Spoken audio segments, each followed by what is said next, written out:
Hey guys, just wanted to get on here and share some terms that you might not be familiar with, but some terms that you will be familiar with after you watch this video. I want to call this topic, or let me just say, these are dealership terms. Dealership terms when you're buying a car or leasing a car. So one dealership term is we owe, you owe. We owe, you owe. So let me explain the difference. When you go to a car dealership and you looking to buy a car or lease a car, and the dealership owes you something after the sale. For instance, you purchase your car and maybe the dealership owes you a car wash or full tank of gas. And they couldn't give it to you because you signed your paperwork and the dealership was about to close. So it's a sheet of paper that's in your folder that says we owe, or you owe, we owe / you owe, we owe. We owe is when the dealership owes you something. They're promising to do something for you. So they just put it on paper, the dealership signs it, you sign it, and that's proof that they owe you something or owe you something from the sale. And you owe is when you owe us something at the dealership. And what could you owe us after the fact? Maybe the finance manager let you have the car, the dealership let you take the car home, and they didn't have two current pay stubs or one current pay stub. And that being, they're gonna put on the paper, current pay stub due, or current pay stubs. You sign it, the dealership signs it, and then you have to bring your pay stub back to the dealership.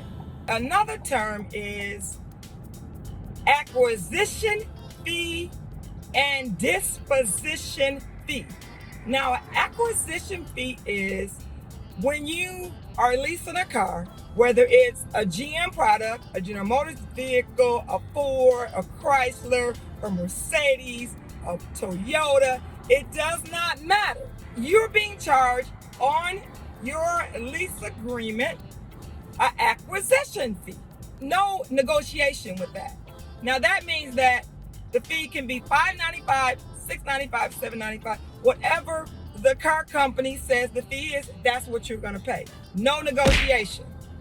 And that fee covers gap insurance. When you lease a car, you do not have to buy gap insurance. You do not have to get gap insurance included in your payment, because the leasing company is already going to have the gap insurance included because they want to protect their vehicle if that vehicle is deemed a total loss by the insurance company. Anyway, they want to protect their vehicle regardless. It doesn't matter, but they want to protect their asset, because when you're leasing it, you don't own it.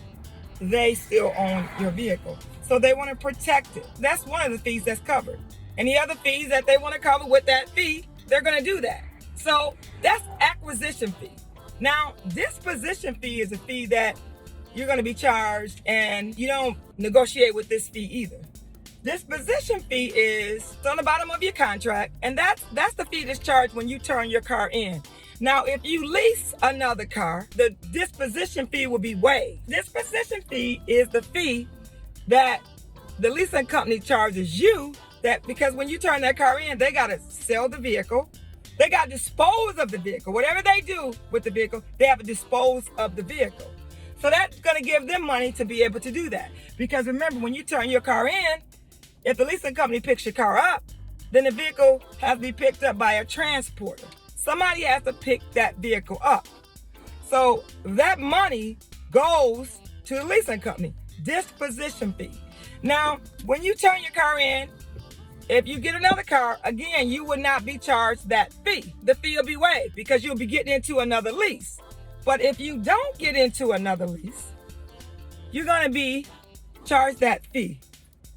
If you look at the bottom of your contract when you're signing, those fees are right there in your face. Those fees are right there in your face. But those are fees that you don't negotiate. So remember this: acquisition fee, disposition fee. If you didn't know about these fees before you saw this video, now you'll pay more attention. Another term that you may hear someone at the dealership say is, or they might even have a form in your file or in your folder, and that's called errors and omission. Now, errors and omission is if there's an error by the dealership and they make a mistake with your paperwork and they make an error. And we all know that things happen and things have to be corrected and things happen where people make mistakes. Maybe they spelled your name wrong. Maybe they didn't use your right address that you told them to use and they took the address on your license and the address on your license was wrong, but you just moved. Or maybe they just made a mistake in calculating your payment, or just a mistake, period, because we're human. We all make mistakes. Well, errors and omission on the paperwork says you will return back to the dealership and you will re-sign your paperwork. You will help them correct the error. Another dealership term that you may hear and you may not hear, this is a bonus, I hope you're listening. Buy rate, sell rate. Buy rate, sell rate. Now your buy rate is your rate on your contract. That's the rate that your lender's giving you. The buy rate is the rate the dealership gets when you buy a car or lease a car. They give you a buy rate. The bank, your lender gives you a buy rate. No profit in the buy rate for the dealership. Now, your buy rate and your rate. Well, the buy rate is the rate we make no money. The other rate, the rate can be money where we, what? That's the money we get paid on when we bump your rate. Maybe I'm just giving you a little bit too much on this video. I know you're gonna watch this video and you're gonna think, what's the buy rate? What's the sell rate? Anyway, just some information to share with you. I honestly hope this helped. Hope I shared a little bit of information for you to equip you when you look to lease or buy another vehicle. And if you have any questions, you can always put the comments in the bottom, or, sometimes you don't get everything that you want to get in a video, or you think you should get more. That's when you should ask more questions. Hope you enjoyed this video. See you on the next video. And don't forget to subscribe to my channel.